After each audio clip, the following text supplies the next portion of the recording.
Okay, for those of would make some introductions here real quickly. Mayor Mike Inman. To my immediate left is the city's Public Works Director, Jason Bainer, and to his left is the McDonough County Macomb City ESDA Coordinator, Mr. Dan Krebs. First of all, thanks for coming this morning and helping us get out the word regarding some difficulties we're having at our water treatment plant on the north edge of Macomb. Early yesterday morning, the city's northeast quadrant experienced a power outage that was the result of a transformer failure from Ameren CIPS facility in that area. That caused the water plant to go on emergency power, and as a result of that, when we came back online several hours later, one of our pump processes failed. Just so you know, there are currently three methods that the city of Macomb utilizes for treating its water. We have a reverse osmosis system, we have a low-pressure membrane system, and we have a gravity filtration sand media system. The pump in the reverse osmosis system failed, and that part is a unique, one-of-a-kind manufactured part for our system and the suppliers in the state of Michigan. Our redundant pump for that piece of equipment had been sent to that facility for rehabilitation some 10 days ago and remains up there. I was notified late last night of the city's position in being able to supply not only a sustained quality of water that met EPA guidelines, but also the ability for the city to maintain a sufficient quantity of water to meet our daily demands.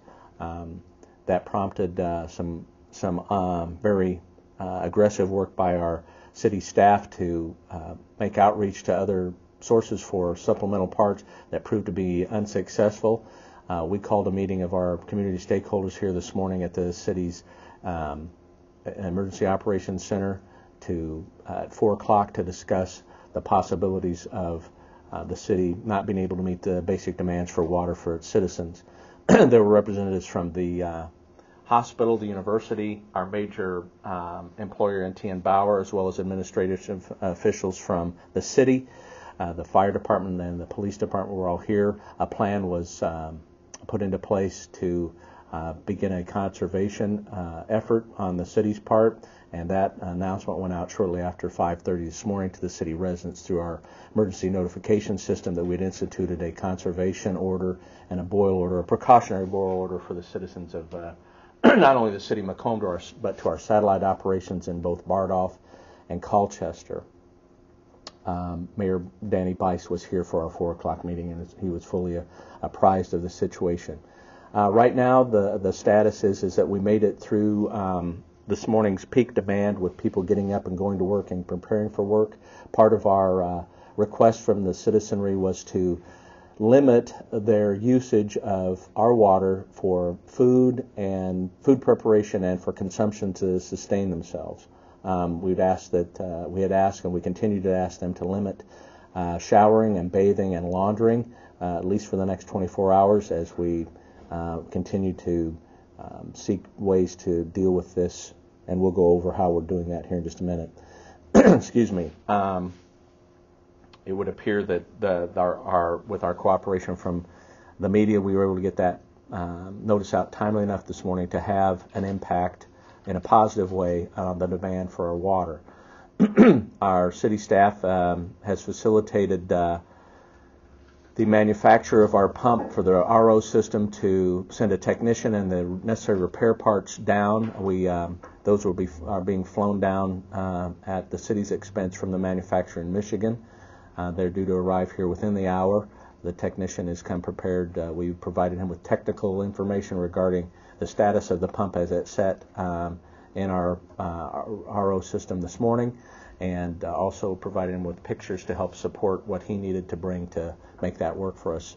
The company's also given us some assurance that our redundant pump will be available hopefully tomorrow. There is no guarantee, but they have moved that up on their repair order list to ensure that it's met with a timely response on their end. The technician will be here, and it will be his job to repair the pump, and it's our desire to get the pump up and operational again. That would allow for us to have an increase our capacity by about a third to produce and store water. So I think that's about our current status.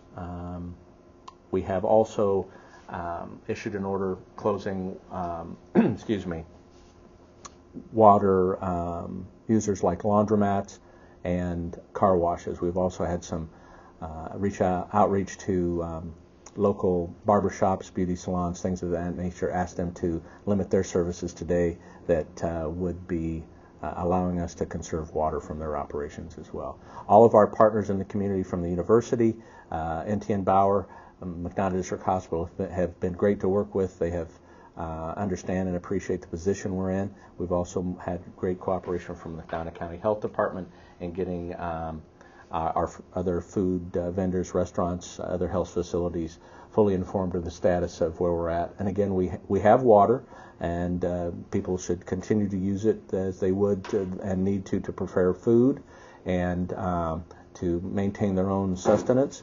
But we're asking them otherwise to conserve in any way, shape, or form that they can, at least for the next 24 hours. So with that, we'll open it up to some questions. How much water does the city use normally per day, and what are you trying to get that down to? Our normal demand is about 2.2 million gallons. We would like to see that get down in a range that we feel that we can meet. We're close to that now. Without doing ourselves a disservice and maybe undermining our efforts for conservation, we would tell you that with the conservation we do have in place, we're meeting the demand, and we have a couple of peak demands left to get through the day. We're looking at a demand that started here within the last half hour and that will historically continue through 2 o'clock this afternoon, where folks come home for dinner and other food preparation demands and whatever other daily chores that they have that they would normally undertake over the lunch hour. There will be historically a decrease in the demand after 2 until around 5 through the early evening hours of around 8. We feel that if we can get through those next two peak demands, we will have accomplished a significant task today, and we believe that if we're successful in getting our RO system back online, we won't have any trouble meeting those demands, but we won't know until the technician gets here and can get the pump in place and make sure it's functioning properly.